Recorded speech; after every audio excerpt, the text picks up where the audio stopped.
Yo, what's up, Snappers? Today we have a leak of the balance patch that's coming to Marvel Snap from a Korean Snap website. It's pretty exciting stuff.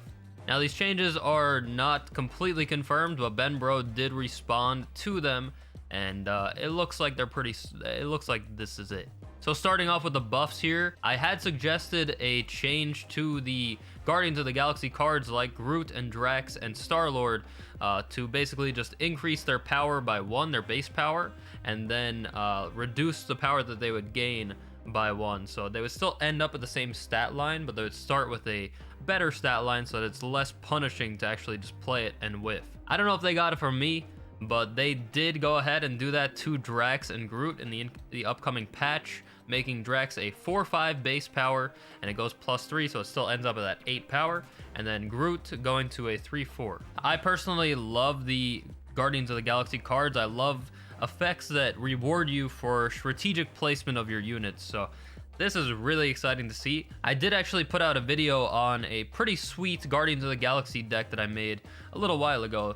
I'll put the link up here somewhere, and if you want to check it out, this might be the time to play it. It's going to be definitely getting a little better.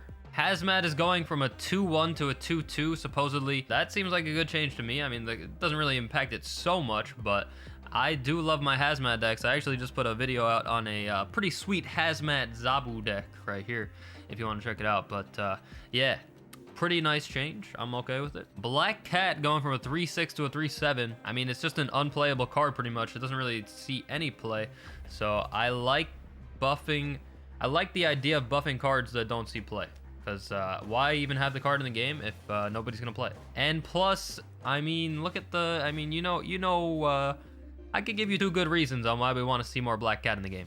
Nakia is going from a 3-1 to a 3-2, which is also a change that I had mentioned in my video. I think it needed a little tiny buff. I think it's still like an okay card as it is, but paying that much energy for the 1 power, and then sometimes you don't even hit things that you can even play.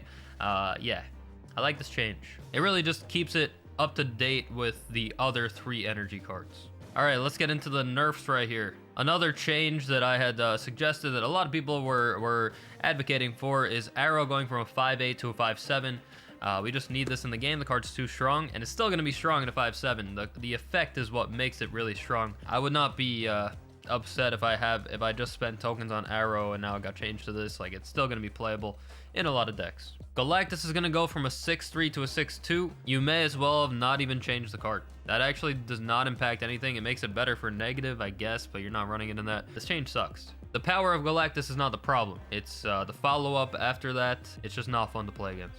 Another low impact change here. Leader going from a 6-4 to a 6-3.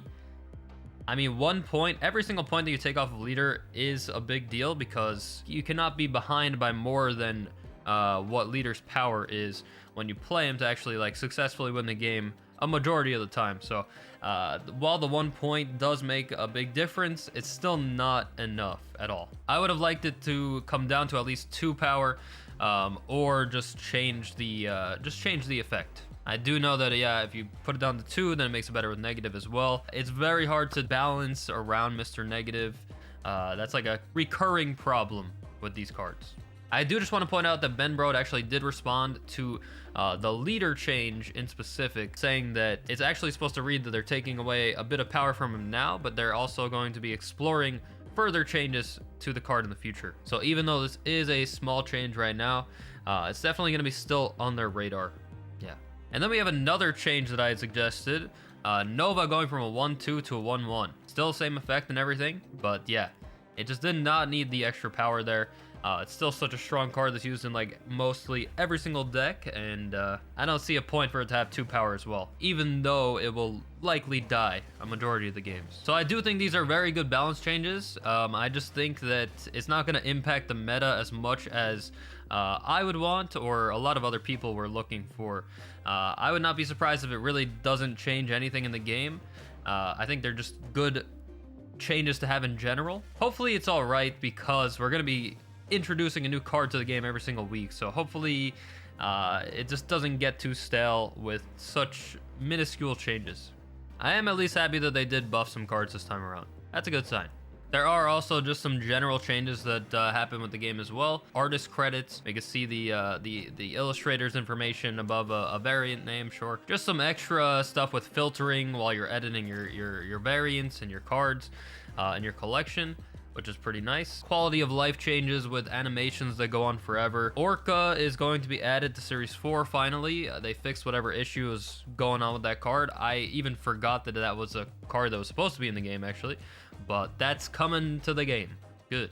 They're releasing a new bundle for new players, which is always good. Like, bundles are always generally a good deal, but when it's for like a new player kind of thing, those bundles are usually the best. So looking forward to that. Then there's also a change with the tokens that you can get after you own all the Series 3 cards.